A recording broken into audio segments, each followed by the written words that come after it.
காவேரி என்ன பண்றாங்க, இங்க ரெடி ஆயிட்டுருக்காங்க. மாப்பிள வந்து அவங்கள பொண்ணு பார்க்கறதுக்காக வர்றதுக்காக. வீட்ல யாருக்குமே வந்து பிடிக்கல. அதனால காவேரிக்கு எந்த உதவியுமே யாருமே செய்யல. அதனால காவேரி கிளம்பி ரெடியா இருக்காங்க.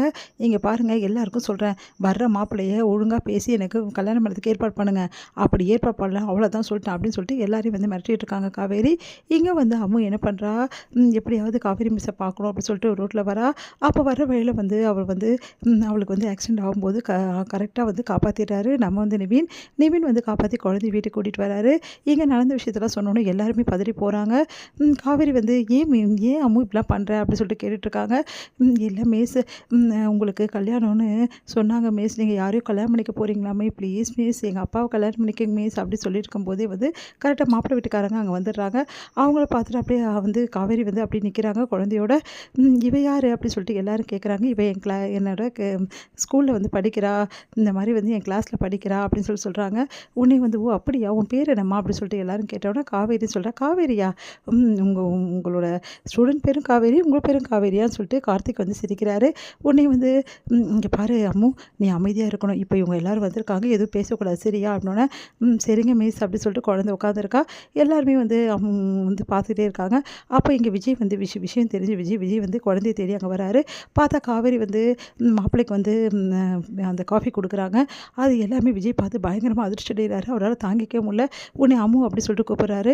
இங்க வந்து எனக்கு எந்த பிரச்சனையும் இல்லைங்க. சீக்கிரமாவே பேசி ஒரு நல்ல முடிவா சொல்லுங்க. எங்களுக்கு வந்து ரொம்ப சம்மதம் தான். எங்களுக்கு பொண்ணு ரொம்ப பிடிச்சிருக்கு அப்படின்னு சொல்லிட்டு அவங்க வீட்ல உள்ளவங்கலாம் வந்து சொல்லிட்டு போறாங்க. என்ன பிரதர் இப்படி சொல்லிட்டீங்களே அப்படின்னு சொல்லிட்டு விஜய பார்த்து சொல்றாங்க.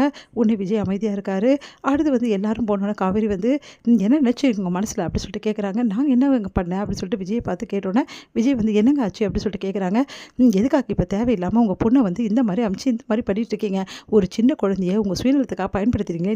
நீங்கலாம் ஒரு மனுஷனா? அப்படி சொல்லிட்டு கேட்குறாங்க. அத கேட்டு வந்து விஜய் அதிர்ச்சி அடைகிறாரு.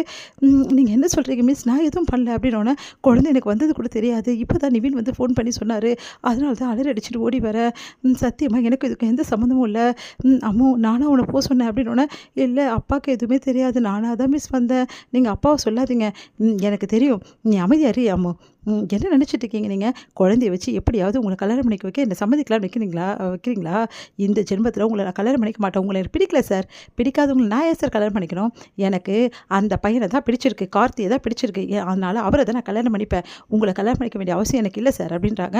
அத கேட்டுட்டு வந்து அப்படியே வந்து காவேரி ஏன் காவேரி இப்படிலாம் பேசுற? அப்படின்னு சொல்லிட்டு சாரதா வந்து கேட்குறாங்க. நீ அமைதியா இரும்மா. நீ குடுத்த இடம் தான் இவ்வளோ இந்த நிமிஷம் வந்து நிக்குது. இங்க பாருங்க சார், நான் யார கல்யாணம் பண்ணிங்கன்னா உங்களுக்கு என்ன வந்தது? எதுக்காக சார் இப்படிலாம் பண்ணிட்டு இருக்கீங்க? முதல்ல வந்து மாப்பிள்ளை கிட்ட சொல்லி பார்த்தீங்க. அவரு கேட்கல.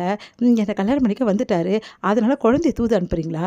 உங்களுக்கு அசிங்கமா இல்லையா? குழந்தைய வச்சு என்ன வந்து படிய வைக்கலான்னு நினைக்கிறீங்களா? அப்படின்னோனே, நிறுத்துறீங்களா? அப்படின்றாரு. அத கேட்டுட்டு எல்லாருமே மாப்பிள்ளை அப்படி சொல்லிட்டு அப்படியே பார்த்துட்டே இருக்காங்க. சாரதா கோவப்படாதீங்க மாப்பிள்ளை அப்படி சொல்லிட்டு அப்படியே பார்க்குறாங்க. ஐயோ! மாப்பிள்ளை அப்படி சொல்லிட்டு கிட்ட வராங்க.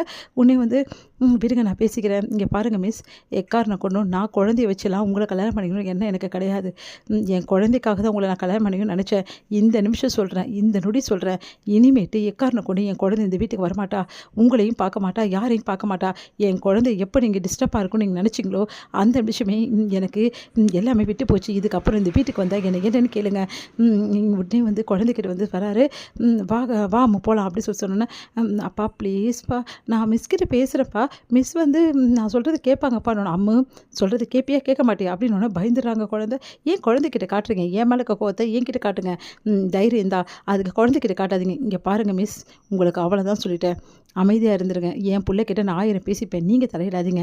இங்க பாருங்க உங்க கல்யாணத்துல நான் தலையிட மாட்டேன். அதே மாரி இதுக்கப்புறமா எக்காரணம் கொண்டும் என் குழந்தையும் இந்த வீட்டுக்கு வரமாட்டா. முன்னே சாரதா வந்து தம்பி இப்படிலாம் பேசாதீங்க அப்படின்னோனே, போதும். நான் வாங்கினதெல்லாம் போதும். நான் பட்டதெல்லாம் போதும். இதுக்கப்புறம் பட தயாரா இல்ல. உங்க பொண்ணுக்கு யார் விருப்பமோ அவங்கள கல்யாணம் பண்ணி குடுத்துருங்க. அவங்கள தயவு செய்து எனக்காக வற்புறுத்தாதீங்கம்மா. நான் வரேன் அப்படி சொல்லிட்டு, வா அம்மா போலாம் அப்படி சொன்னா, அம்மா அழுதுட்டே உங்க அப்பா கூட போறாங்க.